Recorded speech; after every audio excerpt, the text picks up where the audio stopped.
আজকে আপনাদের সামনে দুইজন ব্যক্তি সম্পর্কে বলবো যারা বর্তমানে বাংলাদেশ জাতীয়তাবাদী দলের কোনো পদ, মোটামুটি একটা পদ আছে তাদের, তারা সেটাকে নিয়ে বাংলাদেশে আবারও শেখ হাসিনার মতন মুক্তিযুদ্ধের কথা বলে জাতীয়তাবাদী দল বিএনপির মতন একটি শক্তিশালী দল এবং যারা নতুন রাজনীতিতে আসছে এনসিপি, জামাত, বিএনপি, অর্থাৎ এখানে ছাত্র শিবিরকে নিয়ে যেভাবে কথা বলছে সেই ব্যক্তি দুটি নিয়ে আজকে কথা বলবো। এবং আরও কিছু দালালের অবস্থান স্পষ্ট হচ্ছে যারা সাংবাদিকতার নামে আওয়ামী লীগকে এবং স্বৈরাচারকে পুনর্প্রতিষ্ঠিত করার জন্য বেশ দৌড়ঝাঁপ শুরু করে দিয়েছে। আপনারা নিশ্চয় জানেন এই দুইজন ব্যক্তি কারা, যারা মুক্তিযুদ্ধের কারখানার মতো যে শক্তি দিয়ে শেখ হাসিনা মুক্তিযুদ্ধের কথা বিক্রি করে শেখ হাসিনা 16 বছর ধরে দেশের জনগণকে বলেছে 71-এর মুক্তিযুদ্ধের শক্তি, 71-এর মুক্তিযুদ্ধের বিরুদ্ধে যারা অবস্থান নিয়েছে তাদের বিরুদ্ধে তাদের অবস্থান, এটা করে বাংলাদেশকে 16টা বছর ধরে তারা স্বৈরতন্ত্র চালিয়েছে। এবং এই মুহূর্তে বাংলাদেশের দুইজন ব্যক্তি যারা বিএনপির মতো দলে থেকে, একজন সম্ভবত বিএনপির ভাইস চেয়ারম্যান না, অবশ্য তারা দুইজনই বেগম খালেদা জিয়ার উপদেষ্টা। যতদূর জানা যায় যে বিএনপি চেয়ারপারসনের উপদেষ্টা আসলে ওই ধরনের শক্তিশালী কোনো পদ না, এটা একটা সম্মানী পদের মতো। তো এই উপদেষ্টা মণ্ডলী একজন আছেন বীর মুক্তিযোদ্ধা জনাব অ্যাডভোকেট ফজলুর রহমান, আরেকজন আছেন সাবেক ছাত্রলীগের সভাপতি এবং বীর মুক্তিযোদ্ধা ফজলুর রহমান তিনিও সাবেক ছাত্রলীগের সভাপতি এবং হাবিবুর রহমান তিনিও সভাপতি। তো তারা দুইজন আওয়ামী লীগ থেকে তারা আওয়ামী লীগ ছেড়ে তারা বিএনপিতে এসে যোগ দিয়েছে। বেশ অনেক বছর হলো তারা বিএনপিতে যোগ দিয়েছে। গত আওয়ামী লীগ সরকারের অনেক তাদের অনেক ত্যাগ করতে হয়েছে, সবই মানলাম। কিন্তু তরুণ যারা এনসিপি, তারা ছাত্র শিবির, যারা জামাত, যারা নতুন রাজনীতি চায় তাদেরকে কোন ধরনের কথা বলে, কোন অ্যাঙ্গেলে কথা বলে, এটা নিয়ে আজকে আমরা কথা বলবো। প্রিয় দর্শক শ্রোতা, যারা ভিডিওটি দেখছেন প্লিজ সাবস্ক্রাইব আওয়ার চ্যানেল। আরেকটি কথা বলে রাখি, একজন সাংবাদিক আছেন, হক কথা না, তিনি সাংবাদিক কথা করেন এবং তিনি টক শোতে বেশ জনপ্রিয়। তিনি হচ্ছেন মাসুদ কামাল। তিনি 71 মুক্তিযুদ্ধ এবং আওয়ামী লীগকে তিনি বেশ সামনে এগিয়ে নেওয়ার জন্য মনে অগ্রগামী ভূমিকা পালন করতে যাচ্ছে। যেখানে আওয়ামী লীগের যারা 16 বছর ধরে সুবিধা নিয়েছে, এমপি মন্ত্রী হয়েছে, তারা কেউ দায়িত্ব নিতে চাচ্ছেন না, কিন্তু এই ভদ্রলোক তিনি দায়িত্ব নিতে জন্য তিনি সম্ভবত খুব আগ্রহী। এবং আরেকজন আছেন যে তিনি বিএনপির আন্তর্জাতিক বিষয়ের সম্পাদক, তিনি হলেন রুমিন ফারানা। তিনিও বলছেন 32 নম্বর ভাঙা একটা মব, শেখ মুজিবুর রহমানকে নিয়ে কথা বলা তার কাছে কেমন যেন। এই ধরনের লোকজনগুলা গত 16 বছর ধরে যারা আন্দোলনের নেতৃত্ব দিয়েছে বলে, আপনি কি বুঝছেন? তারা আন্দোলনের একদিকে নেতৃত্ব দিয়েছে, আরেকদিকে সরকারকে গোপন তথ্য ফাঁস করে দেয়নি, এমন তো বিশ্বাস করার কিছু নেই তাদের কথাবার্তা শুনে। বাংলাদেশের জনগণ তো একটা জায়গা আসতে চায়, একটা জিনিস চিন্তা করতে হবে যে এই মুহূর্তে কয়েকটি প্রজন্ম কাজ করছে।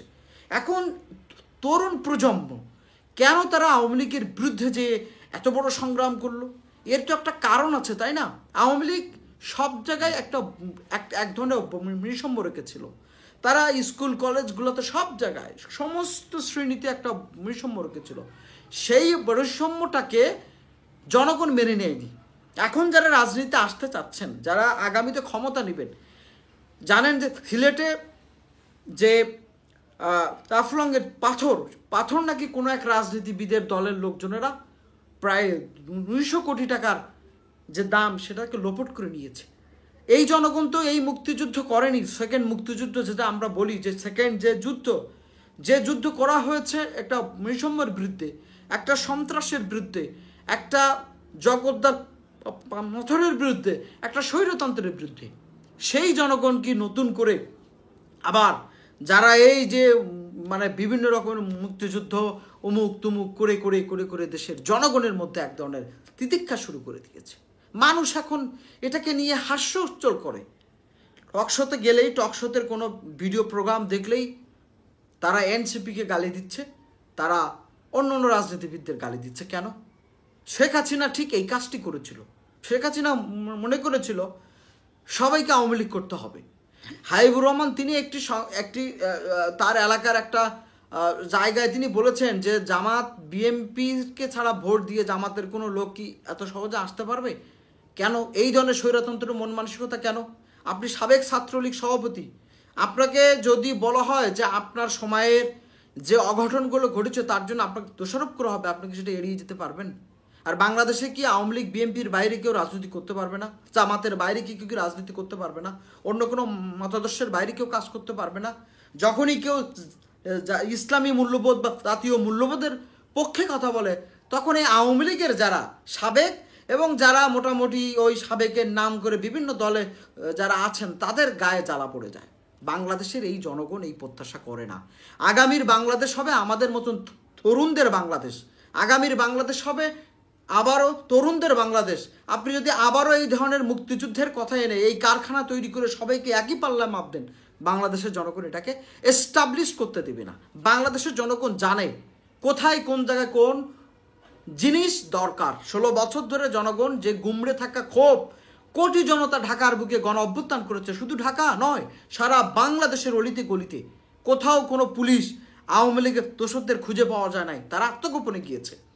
এখন যদি এই মুক্তিযুদ্ধের কথা বলি, এই প্রজন্মকে আলাদা করার চেষ্টা করেন, সেটা আলাদা করা সম্ভব নয়। বাংলাদেশের নতুনত্তর রাজনৈতিক দলের উত্থান হওয়া প্রয়োজন এবং এই উত্থানের মাঝে বাঙালি জাতীয়তাবোধের যে জায়গা, সেই জায়গায় করা উচিত। আজকে সাংবাদিক আপনার মাসুদ কামাল খান, তারপর ব্যারিস্টার রুমিন ফারহানা, যারা এই যে 32 নম্বর ভাঙা শেখ মুজিবকে কথা বলা, আওয়ামী লীগকে কথা বলা নিয়ে যারা কথা বলেন, তাদেরকে কথা বলা উচিত আয়না ঘরের মতন জায়গায়, যেখানে মানুষকে কবরের মতন জায়গায় রাখা হয়েছে, এখানে বাংলাদেশের গণ অধিকার, বাংলাদেশের কথা বলার সুযোগ ছিল না, সেই জায়গা থেকে তারা কথা বলার সুযোগ পাচ্ছে।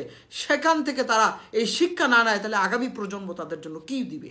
সুতরাং প্রিয় দর্শক শ্রোতা, আমাদেরকে চিনতে হবে আগামী ইলেকশন কি হবে কি হবে না, সেটা সম্ভাবনা খুবই কম দেখা যাচ্ছে। আমি মনে করি ফেব্রুয়ারিতে যে ইলেকশন ঘোষণা করেছে, এই ইলেকশনকে নিয়ে বিভিন্ন ষড়যন্ত্র হচ্ছে এবং যারা দেশের মধ্যে থেকে এই ষড়যন্ত্রের যারা বিভিন্ন রাজনৈতিক দলের মধ্যে থেকে ষড়যন্ত্র করছে, এখান থেকেই বুঝতে হবে আগামীর ইলেকশন অত্যন্ত গুরুত্বপূর্ণ। হাসিনা এককভাবে ইলেকশন করেছে, কিন্তু আগামী ইলেকশন আরও গুরুত্বপূর্ণ, কারণ এই ইলেকশনে নির্ধারিত হবে বাংলাদেশ কোন প্রজন্ম কোন স্ট্রাকচারে দাঁড়াতে চায়, বাংলাদেশকে কারা গ্রহণ করতে চায়। এই ইলেকশনকে কেন্দ্র করে এই যারা আওয়ামী লীগের সাবেক আওয়ামী লীগ এবং যারা বিভিন্ন দলে থেকে এসে বাংলাদেশকে একটু গরম মানে কথা বলে যারা রাজনৈতিক পর্যায়ের তরুণ সম্ভাবনাকে উড়িয়ে দিতে চায়, যারা তরুণ সম্ভাবনাকে বাংলাদেশ থেকে এড়িয়ে নিতে চায়, এদের থেকে সাবধান হতে হবে। এবং এই সাবধানতা থেকে ভোট আমরা সিদ্ধান্ত নেব কাকে ভোট দিব। যদি জোর করে ভোট আদায় করার চেষ্টা করা হয়, হল দখল করা হয়, ভোট কেন্দ্র দখল করা হয়, মুক্তিযুদ্ধের নাম বলে মুক্তিযুদ্ধকে এই পবিত্র এই জিনিসটাকে যারা অপবিত্র করার চেষ্টা করবে, বাংলাদেশের জনগণ আগামীতে এই ছাত্র জনতা আবারও ইনশাল্লাহ জেগে উঠবে।